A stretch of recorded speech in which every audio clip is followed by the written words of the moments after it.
Top, H0 moins 1 minute.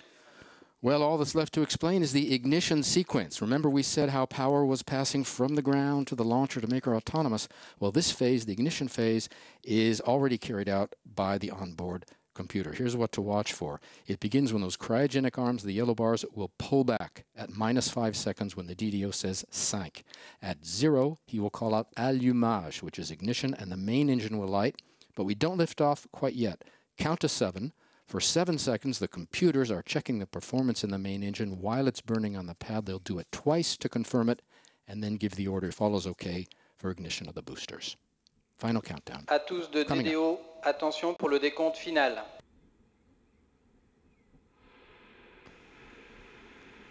10, 9, 8, 7, 6, 5, 4, 3, 2, unité, top, allumage Vulcain.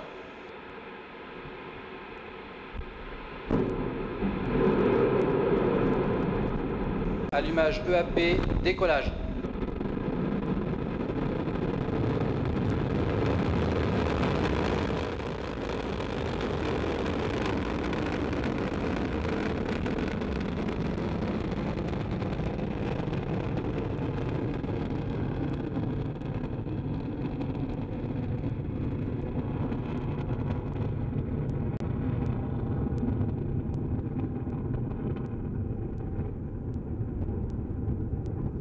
Wow, beautiful pictures again of Ariane coming roaring off the pad, leaving a trail of gold. I think we've lost her in the clouds. There she is. Did you see the cryo arms open at -5? Did you count to 7? Tous les paramètres sont nominaux. Everything is on board is okay, says the DDO. At 18:36 local time and right on time, Ariane began her mission, lifting off from the ground here in French Guiana, beginning her first mission of the year, rising into the clear skies over French Guiana, weighing 775 tons right now. She's burning 5 tons of fuel per second, if you can believe that, 2.5 tons in each booster, and the core stage burning an additional 300 kilograms of fuel per second. She is following the program in the onboard computer, which is located in the vehicle equipment bay below the satellites, which gives all the orders, including stage separation. We'll soon begin to see those. We're in the first of 4 flight phases for Ariane. The first 3 are powered. The last is not. We'll describe each in turn so you can follow Ariane as she heads east across the Atlantic to separate the passengers over the east coast of Africa and over the Indian Ocean.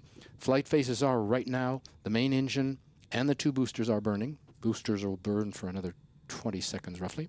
Then the main engine will burn alone for about 9 minutes. Then the upper stage will burn alone for about 16 minutes. And the final flight phase, not powered, we'll get back to that when it happens. Basically, we're using the simple solid propulsion in the boosters to get off the ground, away from the pull of the Earth, and the more complex liquid propulsion, cryogenics, to obtain speed and performance.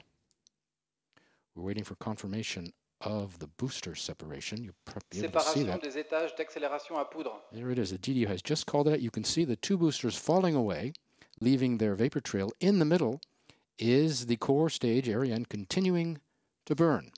Nice shots. Tous les paramètres à bord sont nominaux. The boosters will fall 500 kilometers from shore in a protected area. Having done their job, we're now in the second powered flight phase, the main engine. La trajectoire burning est normale. away. We're coming up on separation of the fairing. Just before we do, take a look at the left-hand side of your screen, the upper left, the cursor crawling up the line. That's actually 2 lines. One is superimposed on another, the optimum trajectory and the real-time trajectory. As long as they're one and the same, we're right where we should be.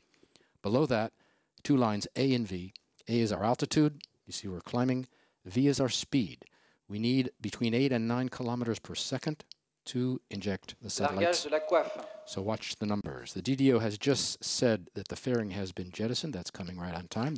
Exposing Amazonas 3. Now you can see the black and blue box on the right.